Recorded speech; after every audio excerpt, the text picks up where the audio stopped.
wait for them for a few minutes, right?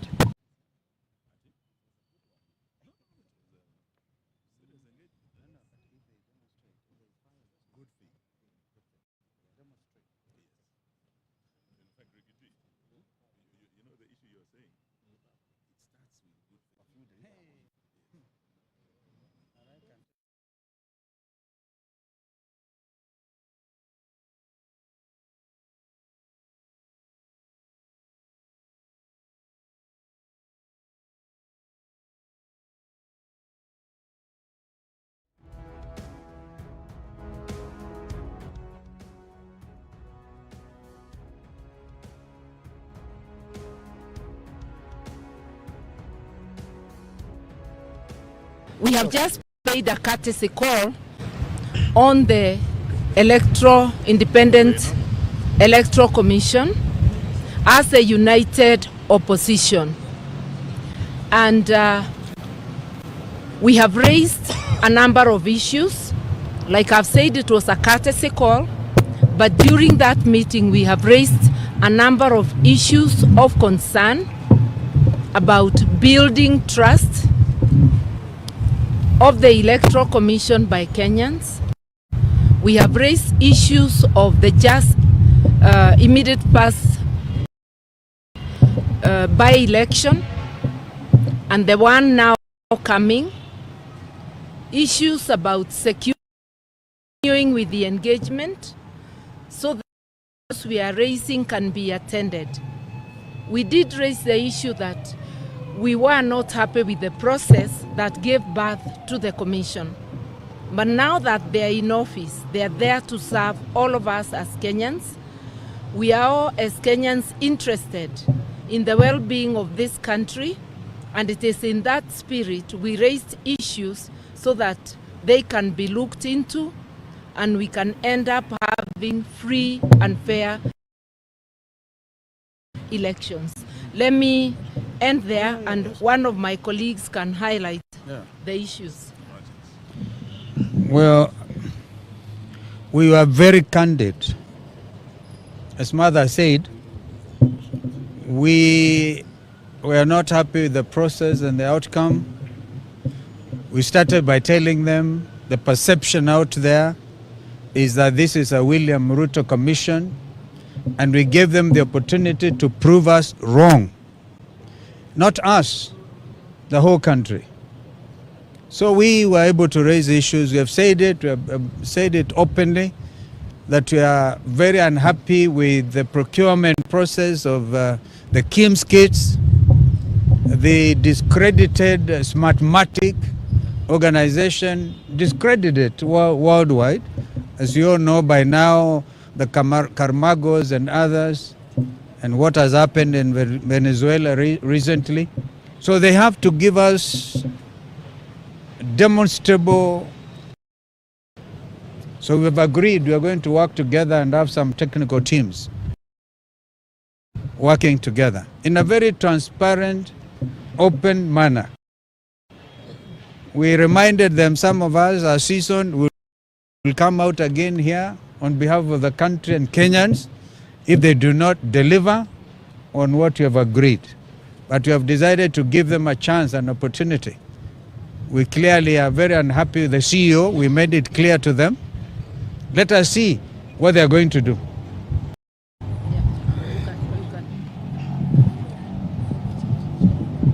I think of great significance, which we need to emphasize, is this.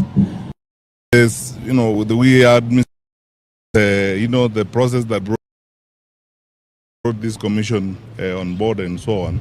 But through this, we've had a cordial conversation. And they are public servants. In my own honest view, I've observed that there's a very... for the first time, we have agreed today, there are several lawyers who are here, we have institutionalized our interaction with them, blow by blow, and we will have another meeting to go through these issues. As long as a public and constitutional institution like this one is ready, willing, and available to engage, and as Kenyan leaders, because we are interested in the stability of the country, we are interested in the future of the country, and they are willing to engage us as we go forward. One of us said something very critical, which I need to continue to show good faith as we move forward. We will continue to work with them because this is important for us, important for the country, ultimately important for the stability. There isn't an issue we did not raise out with the press because we are dealing with public issues. These are not private matters. That document will be available and we will avail it to the public of all the issues that we raised: procurement, security, management of the by-elections, the ecosystem within which we are now preparing for elections. And they have promised us also that they are preparing a national conference on elections 2027. And we said, fair enough, if they are going to be open and engage clearly on these issues, we also have a citizenship responsibility. We are pointing out these issues, but we have a citizenship responsibility to do our bit to ensure that we contribute and work with them to deliver a credible election and an election that will guarantee our country's stability, because that is what we are looking forward to. I think that's all we can say at the moment, unless my colleague Eugene wants to say one thing. I think just to add that many Kenyans are very concerned that we're entering an election year.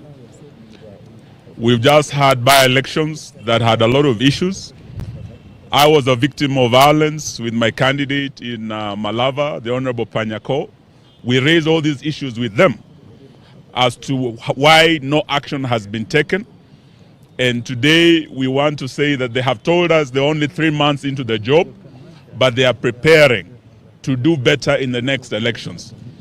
We have demanded that we must have a roadmap, an election timetable that will be open and transparent, and that will be able to engage the opposition quarterly to address the issues. And as we say this, we are also, as the Honorable Kalonzo said, concerned about the technology, particularly the Venezuelan technology that is discredited through a whistleblower who raised the issues in America. This same technology was used recently in Uganda. The Kim's kit failed in Uganda. We do not want to see a similar election in Kenya. So there are serious issues of concern we have raised, and we believe they will address. All we are waiting for is goodwill and confidence building through a roadmap that we will be engaging quarterly with them. Thank you very much. I think we have had a very good engagement, and very solid promise that they'll engage with us and they'll look at the issues, and we have told them we'll continue engaging as long as there's good faith. And we have asked them in the coming by-elections to address the issues of goonism and insecurity that was witnessed in the last by-elections. This will enable us to confirm that they have good faith. They have agreed that there were issues where goons took over polling stations, where cabinet secretaries took over polling stations and altered results. We have raised all those issues. But we'll see with the coming by-elections, we'll be able to see whether there is demonstrable good faith. And if that happens, then we'll continue engaging. But of course, if there isn't, because we cannot allow anybody to bungle the election, there is an option of mass action. We hope we will not get there. And we have told the commissioners on behalf of the people of Kenya, it's very emotive, and they need to prepare adequately, and they need to gain the confidence of the people of Kenya that they will deliver a credible election. Because if the people of Kenya feel it will not be a credible election, temperatures could rise and we could have a challenge that we don't wish to witness. So let's see. I think let's give them the benefit of doubt. They have really said they are happy that we came. They say the issues we raised are real, they are pertinent. And they have said that mass voter registration will begin on the 29th of March. We have told them we don't think that is enough time. They need to do it for 2 months or 3. They have said they will start with 1 month, which is good. And we take this opportunity to ask the Gen Zs, because the registration has been going on at the constituency headquarters. and most of our young people have financial challenges. Once we have the mass voter registration that will be devolved to the polling stations, we want to ask our young people, the Gen Zs, and the professionals who are not registered before to go and register and acquire the tool to bring the change that they desire. We want to remind our young people they have done a lot on the smartphone to tell the people of Kenya we need change. But the real change cannot be achieved in the smartphone.